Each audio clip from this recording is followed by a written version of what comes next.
Na chegada ao Senado, o presidente do Supremo Tribunal Federal deixou claro que a jornada será longa. Todos nós estamos preparados para enfrentar o que for necessário. Às 9h32 da manhã, ele abriu os trabalhos. O Senado Federal se reúne como órgão judiciário, tem por objeto o julgamento da presidente da República, senhora Dilma Vana Rousseff, por suposto crime de responsabilidade. E explicou que o dever dos parlamentares é atuar como juízes. Devendo, em consequência, deixar de lado o tanto quanto possível, pois afinal são seres humanos, suas opções ideológicas, preferências políticas e inclinações pessoais. Mas o componente político permaneceu em plenário. Que nós lembremos sempre que este é um julgamento político e que, a partir de agora, levado em consideração os aspectos jurídicos. Na votação final desse processo, não é só o afastamento da presidenta Dilma. Os senhores estão votando aqui a blindagem desse presidente interino Michel Temer. E o clima logo ficou tenso. Essa manifestação nada tem a ver com o caso. Talvez tenha, porque talvez eles estejam querendo realmente blindar a presidente Dilma das várias investigações que hoje correm contra ela. Os apoiadores da presidente afastada apresentaram 10 questões de ordem. Eles levantaram dúvidas sobre a isenção do relator do processo, o senador Anastasia, do PSDB.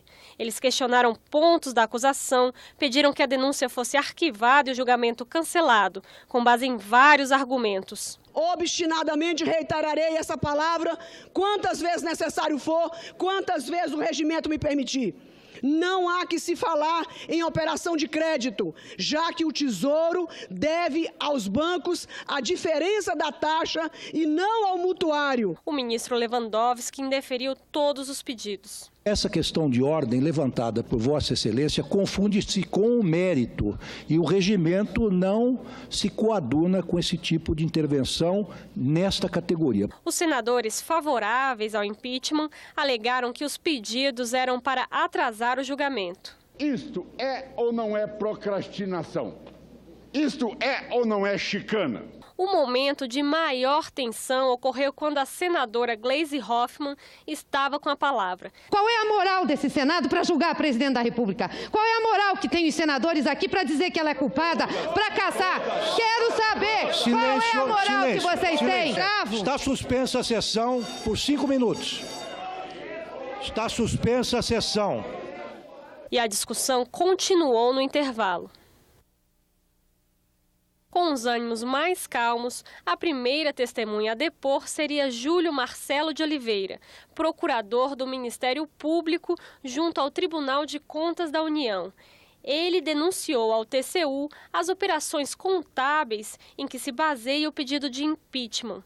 Mas, antes mesmo da primeira pergunta, a defesa pediu que o procurador fosse considerado suspeito e impedido de depor por ter participado de atos públicos pela rejeição das contas de Dilma Rousseff. Ele perdeu completamente a imparcialidade para prestar um testemunho neste processo, na medida em que agiu como militante. Não convoquei nem participei de nenhum ato destinado a pressionar o Tribunal de Contas para tomar a decisão X ou Y. O ministro Ricardo Lewandowski aceitou, em parte, o pedido da defesa. Sua Senhoria participou de um ato em que se pretendia publicamente agitar a opinião pública para rejeitar as contas da senhora Presidenta da República.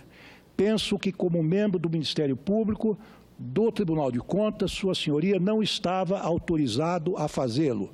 Portanto, retiro-lhe o compromisso, mas será ouvido na qualidade de informante. Nós reforçamos os argumentos que demonstram que não houve prática de crime de responsabilidade por parte da presidenta Dilma e vimos o autor dessas teses aqui ser praticamente desmascarado pelo fato de ter uma militância política que se contrapunha ao próprio governo da presidenta Dilma. Sem assinar um compromisso de dizer a verdade, o informante disse que Dilma Rousseff cometeu pedaladas fiscais. Utilização de bancos públicos federais como fonte de receitas para expansão do gasto público sem arrecadação correspondente. Permitiu que o Poder Executivo ampliasse gastos que tinham forte impacto eleitoral. E desrespeitou a meta de superávit primário. Uma conduta ilegal e inadequada se condicionar por uma meta que não está em vigor. A meta que está em vigor é a meta em lei. O terceiro tempo começou logo depois das 7 horas da noite, com muitos inscritos pela frente.